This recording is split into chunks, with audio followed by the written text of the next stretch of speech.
Welcome to the Teach Better Talk podcast, your official podcast for the Teach Better Podcast Network, the hub for all things education, brought to you by teachbetter.com. The Teach Better Talk podcast is committed to answering your burning questions through a variety of lenses and bringing new offers to you and your colleagues to help you thrive throughout the school year. My name is Ray Hewart, and we love your questions here on the pod. If you have any questions that you'd love us to consider as topics for future episodes, please share them with us by emailing info@teachbetter.com. Our topic this week is diving into dressing for success. And obviously we have a lot that we're able to dive into with this, everything from feeling comfortable, feeling confident, and staying confident throughout your day. Before we get too far in, I do want to give a team shout out to the one and only co-founder and co-owner, Jeffrey Raymond Gargis. He's an incredible member of the team, a founder of the Teach Better team, and somebody that seems to always dress for success. I will totally out him and say that he is somebody that seems to have his own Jeff uniform when he is at conferences. He's always in that black button-up or black polo with the dark jeans. I know that that is something he enjoys because it makes him comfortable and confident, doesn't have to think about what to wear. I know we're going to get into this, especially with our guest. We have Carly Spina here with us. Carly, how are you doing? I'm doing great. I'm so excited to be with you today and to be talking about this. This is Carly, there's so many things that we bring you on Teach Better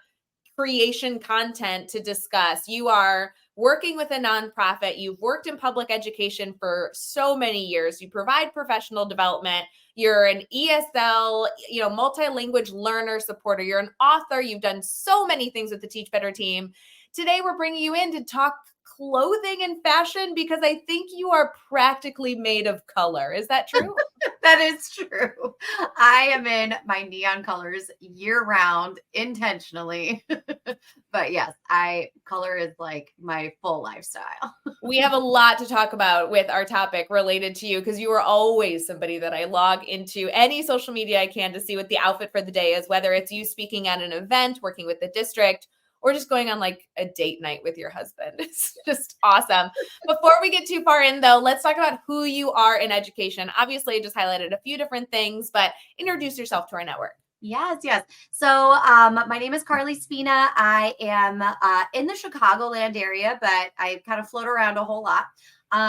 But my whole background and experience is in serving multilingual learners through a lot of different lenses and programming styles and formats and things like that, from like your typical traditional English learner program where students are maybe new or newer to their English language journey and they're trying to gain proficiency, or perhaps in a bilingual or dual language program where they are simultaneously learning and applying English language acquisition skills in addition to a heritage language.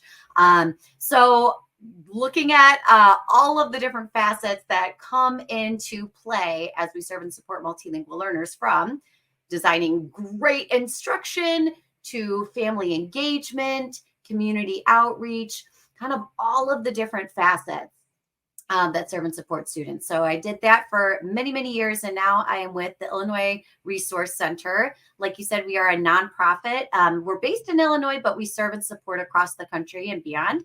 And I am the author of the book, Moving Beyond for Multilingual Learners. And I'm currently working on a second book. So I'm very, very excited about that. And it'll be centered on advocacy and equity work for multilingual learners in schools. Amazing. I feel like that's a big spoiler and something that I am so excited about. Carly, you don't have a date for a release yet, right? You're just in the writing phase, or are we official? In the writing phase, we're probably looking at the end of May 2025. Wow. Oh my gosh, I can't wait. Friends, if you have not read Carly's book, I do feel like I see it everywhere. So I feel like it's a book that most educators, especially those in our Teach Better community that are striving to be better, have picked up this book. Carly, obviously you're very active in our community. And what I love about this resource is it really works with the Teach Better mindset, as silly as it is to say that. Obviously you've done so much work, but it's for the educator that doesn't want to feel dumb while learning something, but really wants to serve students well. And you have so many resources, tips and tricks, and everything else. So I'm so appreciative that you're able to put that resource into the world. And it sounds like you might have a new resource coming out. Yes, yes. I'm super excited about that. And that was like really my big drive in writing Moving Beyond for Multilingual Learners is I don't want anyone to ever come at this feeling like guilt or shame or like ill-equipped. Like I don't have an endorsement, so I don't know what I'm doing. I don't know where to start. Maybe I have a newcomer student and I don't like I've never had one before. I don't know kind of even like where to begin. So that was really at the heart of a lot of the work in the book was just like, hey, you know what? We're all in this together. We're all learning. We're all striving to get better and improve our practices. But yes, yes, and it's. I tried to write like a friend, like a teammate down the hall, like just kind of telling it like it is, and sharing a lot of personal kind of narratives and anecdotes along the way. Ugh, so powerful. Friends, the other thing I do want to highlight before we get too far in and I forget is that, Carly, the nonprofit work that you do supports all educators, anyone listening around the world. And I want to make sure that they know that those resources are accessible. I mean, it's August, we're back in schools, we're thinking about preparing our classroom. This might be a resource that either you turn to now because you already have a need, or you can simply bookmark it and take a look at it later. Do you want to give a quick highlight of what they might find as those resources? Yes, yes. So if you follow the Illinois Resource Center on any of your social media platforms, we're on LinkedIn, Twitter or X, Facebook, Instagram, all of it, TikTok, you'll find a whole lot of different resources and formats of resources that can support your professional learning. Everything from instructional design, assessment, thought pieces on kind of like just developing our cultural lens as we support students who may be different than we are. You'll find access to different webinars that are free, articles, blogs, videos, and like little tips and tricks and resources along the way.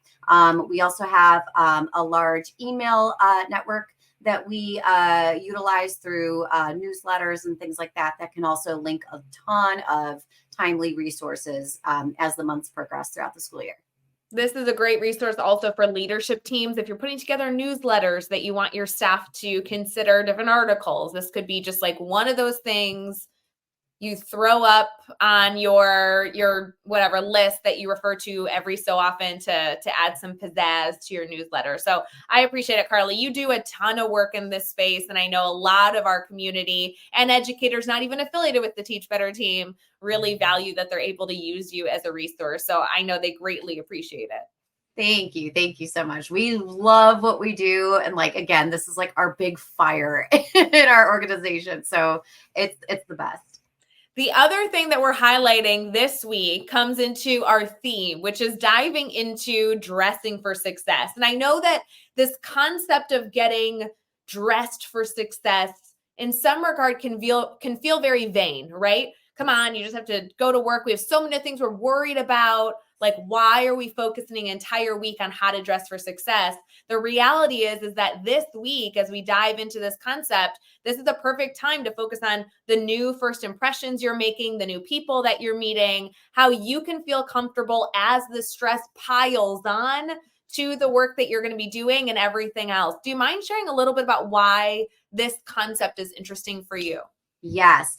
So I'm so glad that you said that, right? Because sometimes people will look at this and be like, oh, it's very superficial, but it's really not. There's a whole lot of different layers to this. I know that when I put on a certain color or a certain dress or a certain fit, it gives me that little boost. But I'm also thinking about like, what is my day going to be looking like? What is appropriate footwear for the day? What seems to be most practical that's going to give me opportunities for success? Who am I going to be in front of today? And how do I want them to feel? So it can be anything from like, oh, I'm really excited to be a keynote at this event. Like I'm going to dress to the nines. I'm going to wear my favorite shoes. It could be that, but it could also be, okay, hey, I'm planning for family conferences for parent teacher conference week. How do I want the families that I serve to feel? If I'm dressed to the nines and they're coming in from work, is my dress going to then cause a disconnect from how I want them to feel? So it's all of these different things.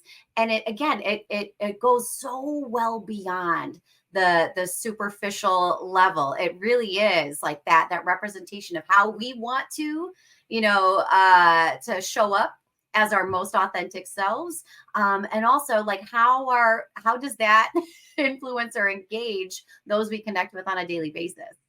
I'm excited to get into the fit a little bit more later in the next segment, but let's talk about color. And we're talking about all genders, anybody in our world that we're able to look at.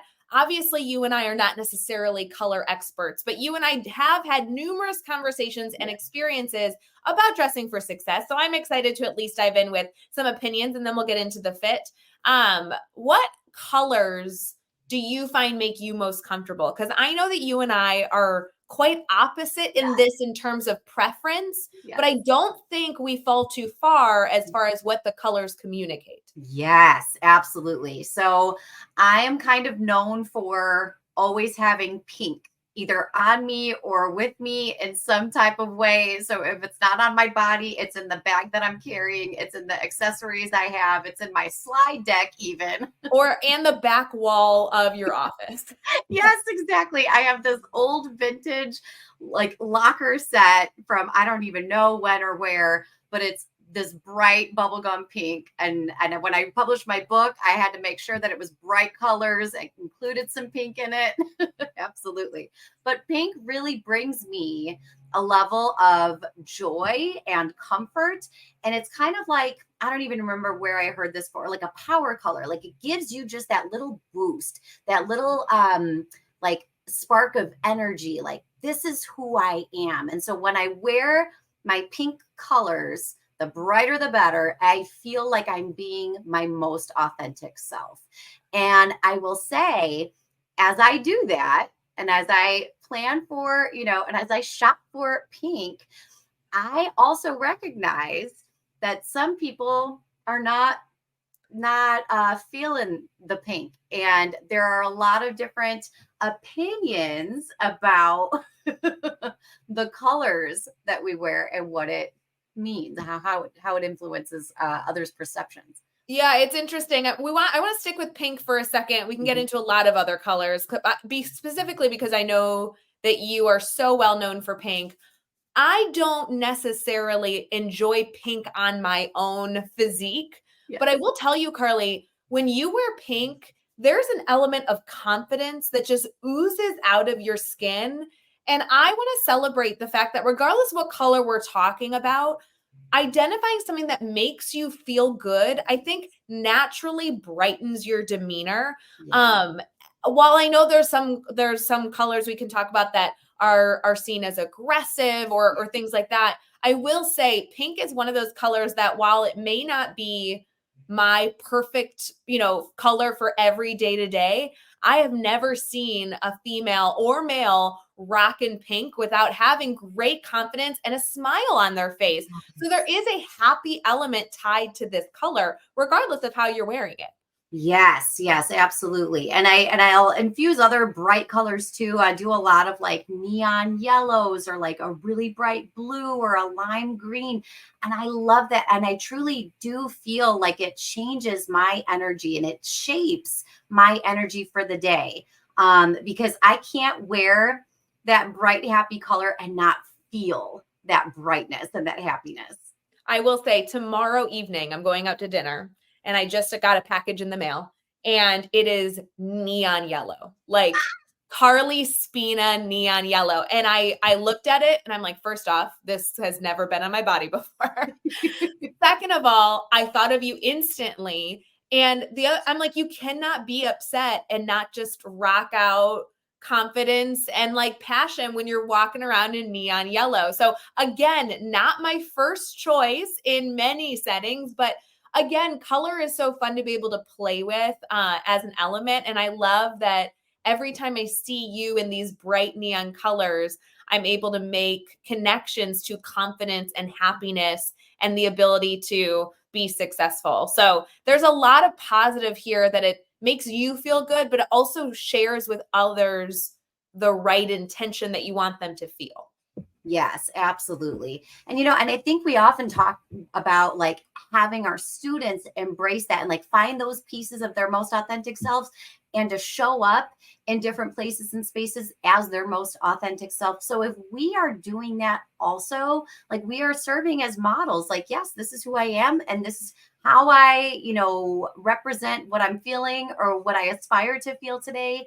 So it's a good model for students to be reflective about their preferences and their likes and what makes them feel good too. Obviously, there's a lot of colors, and I don't think any of them are bad, but there are some perceptions of colors that are good to be aware of, especially as we're meeting new people. Carly, correct me if I'm wrong, but I often see blue as a calming color. There's an element of warmth in it. I think green is often affiliated with wealth in settings or money in settings. However, I also, depending on how you wear that, see that as a similar to blue, that it can be quite calming. Can we just shout out red? I feel like red gets a bad rep for being aggressive, but I've seen red worn right in some situations. It has an element of bold and strength. Do you mind speaking to that a bit? Absolutely. Like red is such a power color. And sometimes people will, like, again, interpret that as like, oh, it's too much power, it's too much aggression, it's so in your face. But like, I don't think there's like a right or wrong moment, right, to kind of step into some confidence and to say like, yeah, like I'm putting on my power color, I'm putting on this powerful bold color because I need that today. I need to feel this element of boldness and fierceness.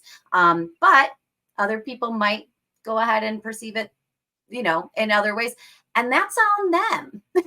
And that is on them, truly, for how they choose to interpret other people's choices. I wonder if there's a pairing here for some reflection for our community. Again, before we get into kind of dressing for success, really just focusing on color. If you're worried about the color, maybe you have your favorite red shirt and it's going to make you feel great. I think the first step is, how do I feel in it? And that's the first step to making the decision to say, this is right for me and that's who I'm going to serve in this moment. The other way is to play with the color, add pattern, and soften it up in that way. I know some questions here will come up with pairing personalities with certain colors. And I wonder if there's a question here, a discussion here about if you maybe have received feedback that you're not quite as warm as some people would like in their first initial meeting, or making a first impression is difficult for you. I wonder if you can lean on color to help you make that more comfortable for you and comfortable for others. What are your thoughts on that topic? Yeah, absolutely. I do feel like color has a big influence on, again, our attitudes, how we conduct ourselves personally, professionally. If I'm wearing my bright colors and I'm trying to exude some energy, I also recognize that can be a lot for other people sometimes to kind of take in, especially if they're leaning more introverted that day or in that social context.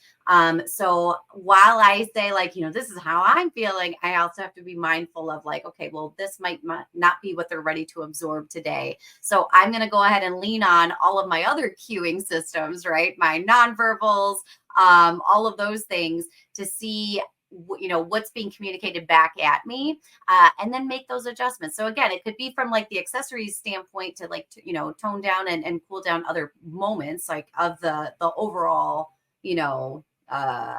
fit or the other overall package. But right, we can absolutely lean on those other pieces to say, okay, now I'm getting this kind of informal feedback from those I'm interacting with, and this is now how I can kind of build forward. Carly, I really want your insight on this. It's a little vulnerable to talk about, but I really would value your thoughts. I found for my entire professional career, almost until last year, that I could not handle wearing color, and I lived in neutrals. I lived in blacks and beiges and navy blue and any color on my nails, on my body. It honestly gave me stress. I had an element of uncomfortability. And for a long time, I embraced that as, well, that's just who I am. That's what I like, and that's okay. And later in life, through, work that we do as adults to develop as human beings, I realized I realized it was because I had a lot of anxiety, and picking out my clothes was extremely stressful. So in turn, when you only have a closet of things that match because they're all black and white, it makes getting dressed easier. And, after working on that anxiety, look at me now. Tomorrow I'm going to go out in a neon shirt and be like sharing an Instagram picture with you. So Yes. do you mind speaking to that mental health a little bit as well? Yes. And I think it's a few different things, right? It's like form and function, right? Like how does it make us feel? And if we're trying to, step outside of our comfort zones just a little bit, and like again, like trying new trends or trying new styles or new colors or whatever it might be, like we can go ahead and get playful with it, right? With how we like again, if we just want to incorporate color in a smaller way, like you mentioned, like a nail color or like a pair of earrings or something like that, like it could be as small as that. But then again, like let's take stock of, is this serving my need for self-expression? Is this making me feel good? Is this helping me show up in the way that I want to show up? Is it giving me that sense of confidence or fierceness or whatever it might be that I need that week? Or like, does this really not match my my vision for myself? Like, if I really need to, if I'm in a season of busyness and overwhelm, I might need to just stick to what is like tried and true. Like I don't have to think too much about it. Like I am going to stick to these, like truly like these 3 pairs of pants and these 3 t-shirts or these 3 blouses, whatever it might be, or these 3 ties. That's great because again, during those seasons of busyness, that might not be something that we want to spend a lot of energy and time on, and that's okay. And then there might be other seasons where we can get a little bit more playful, because it should be something that brings us a good feeling. And if it's causing too much anxiety, then we can absolutely scale back and say, let's focus on this another time. Yeah. No, I love that reflection and the ability to really reflect on what you want to be sharing with others and how you might have those first impressions be perceived based on what you're wearing, both positive and negative. We're going to keep this conversation going as we get into fit and function for dressing for success. We'll be right back. Quick pause to talk about social media. Are you on social media and following the Teach Better team? Head over to your favorite platform, whether it be YouTube, LinkedIn, Facebook, Instagram, Twitter, or anything in between, and make sure you're following at Teach Better Team. You'll be getting full updates on all exciting news, including deals of the week, fun blogs, new podcast episodes, and easy, quick downloads that are awesome to send to your teachers at the start to every new week. How do you dress for success in an environment that you have a lot going on? Whether you are a busy teacher moving from classroom to classroom, climbing on the floor, sitting at your desk to email, or anything in between, we have a lot going on in our day, and every single element should serve us in our success outfit. So we're going to dive into a little bit more of making sure that your outfit is serving what you are hoping to accomplish throughout the day. Carly, your job day to day is in and out of school buildings, helping teachers and students in a variety of ways. How do you decide what you're going to either put on your body to dress for success or put in a bag and bring with you to make sure that your day is not in any way get a negative taste based on what you have accessible to? Yes, yes, yes. So I will be honest with you. I am totally one of those people that is, I have anxiety about parking situations. So if somebody tells me like, hey, Carly, let's go out and do brunch, my first question will be, okay, number one, what's the name of the place? Because I want to search the menu in advance. And number two, what is the parking situation? Because if I have to park blocks and blocks away, that influences my shoe choice, which then influences the rest of my outfit. So depending on, because I do bop around a whole lot, I'm in a lot of different places. I do look at footwear of like, okay, what's going to sustain me for the entire day? Because I need to be comfortable to be able to do my job. When I speak, I tend to jump a lot and like dance and like do weird motions. It's very strange. I just get really into it, I guess. But I do need to have an outfit and shoe choice that will allow me to do all of that freely and comfortably. Well, and sticking with shoes, let's start there because regardless of what your day looks like, thinking about what you're going to be jumping over or dancing around is an important element. whether you yourself are speaking at a conference or a district, that actually does change things. Conferences is a lot more walking. Usually in big conferences, there's like wires everywhere, wherever you're presenting, no matter what stage you're on. I have more than once worn glamorous heels to try and look as professional as possible and got a heel caught in like a section of a stage or a wire and not been thrilled with the end result. Yes.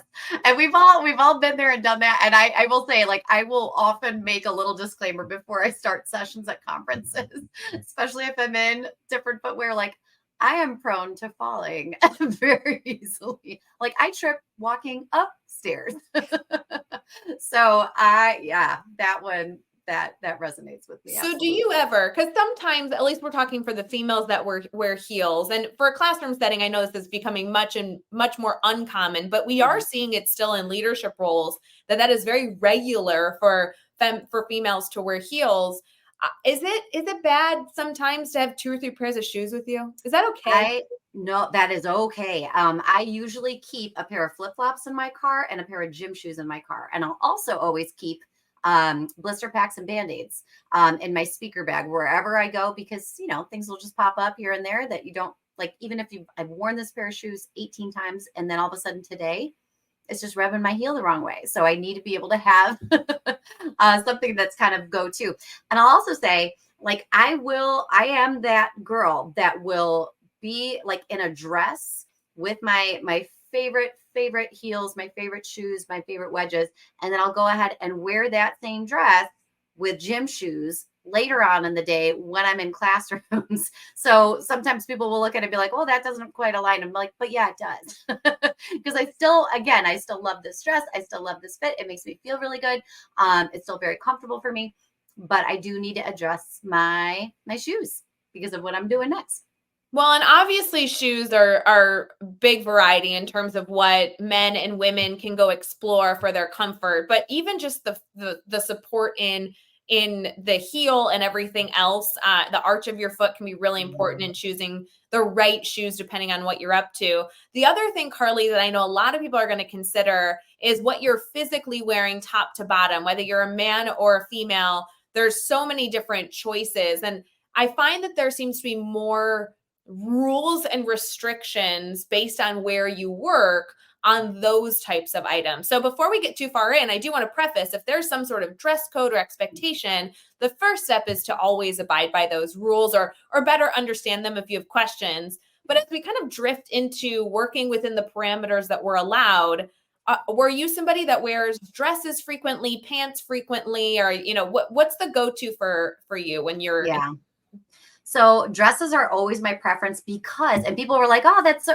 that's so formal." Not really, because the dress styles that I like are very easy peasy, and it's just coordinating one piece of clothing rather than a whole bunch of different things. So it's really like just grab and go from my lens, from my perspective.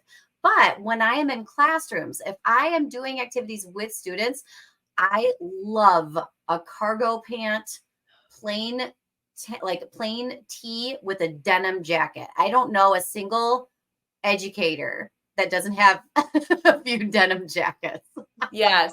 And I really do like the concept of being maybe a little intentional. It sounds silly now, but I know this is helpful so long term, is having those kind of go-to outfits, go-to formula for I'm going to be in a classroom all day. For me, it would be a black flowy pant, like of some sort. Like, I know they look good, but they feel like pajamas. I love a good white tee or some blouse that's breathable, that if I get warm, I can take a layer off. Yes. And then some sort of top layer, whether it's a jacket. Right now I'm obsessed with like throwing like a cozy sweater on, really like East Coast grandma vibes. Like, I love the ability to layer, because I will walk in and be freezing, or I will walk in and sweat my tush off. Yes. And exactly. And a lot of us don't have controls inside of our classroom spaces. We're not allowed to change any of those things and alter any of those things. So my classroom might be on fire and my teammate across the hall from me is on a different system in the building, and that's an icebox in there. So I love, and I will typically bring at least a layer no matter what time of year it is. if you are a male and you're trying to figure out your equivalent to some of these things that I know are occasionally seen as gender specific, I always love to have a school item, like a windbreaker that you can throw on. If it has a school logo, it's almost always a win. A great uniform for a gentleman in the classroom could be continuously looking at those button-ups. There's so many casual and formal button-ups these days, whether it be cotton or something more formal. And also t-shirts are acceptable in so many schools these days, especially those that are either driven by obviously school logos or just simple. You want it simple and clean for everybody. I think that's another element that doesn't quite go with color, but the concept of just looking a little polished is always good to do. And absolutely in this day and age can happen with a white Fruit of the Loom t-shirt. Yes. And I think like, I know I follow a lot of like fashion bloggers and like Instagrammers and stuff like that. And they always talk about having like a capsule wardrobe of like, just like your best basics. And like people will say like, just grab, whatever's from, the nearby store. But like find the one that makes you feel good, makes you feel most comfortable, that aligns with like your lifestyle. I'm not going to buy stuff if I have to dry clean it. Most of my stuff goes in the dryer. Like truly, like I don't have time to hang dry. I don't have space to hang dry a whole lot of items. But like investing in those little basics like that again, you're going to use many, many times over and over in a variety of situations, variety of contexts. Like that's a really good thing to just always have and always be on the lookout for, because like I think a lot of us have like that favorite white tank or that favorite gray basic t-shirt that's plain, but it gets worn, right? Like it gets worn out the more and more we use it. So having those good investment pieces, I think it's helpful to have. And the beauty of the capsule wardrobe concept is very similar to what we've talked about, where you have your go-to neutrals, and when you are in the right headspace to add some fit and flair, you're able to do that regardless of what your day looks like, making those good choices. I know other strategies that we'll be sharing throughout the week. We'll be planning ahead with your outfits and making sure that you are prepared and not too overdressed or too underdressed for any event. But Carly, we are going to have to wrap this up and get into our big takeaways from the day. So we'll be right back.